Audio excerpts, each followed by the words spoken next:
भारतीय हवामान विभागाने देशात यंदा सरासरीपेक्षा जास्त पावसाचा अंदाज व्यक्त केला होता, परंतु जून महिन्यात महाराष्ट्रासह अनेक ठिकाणी सरासरीपेक्षा कमी पाऊस झाला। यामुळे सर्वांचे डोळे जुलै महिन्याकडे लागले आहे। दरम्यान जुलै महिन्याच्या पहिल्या दिवशी राज्यात जोरदार पुनरागमन केले। जळगावसह राज्यातील बहुतांश जिल्ह्यांमध्ये जोरदार पावसाने हजेरी लावल्याने शेतकरी सुखावला आहे। दरम्यान उत्तर महाराष्ट्रातील जिल्ह्यांमध्ये तुफान पावसाची शक्यता वर्तविण्यात आली आहे।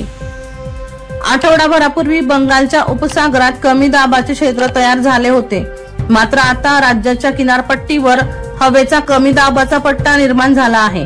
त्यामुळे आजपासून राज्यात पावसाचा जोर वाढणार असं भारतीय हवामान खात्याने सांगितले आहे। मुंबईसह उपनगर, ठाणे, पालघर, रायगड, रत्नागिरी आणि सिंधुदुर्ग जिल्ह्याला पावसाचा अलर्ट जारी करण्यात आला आहे।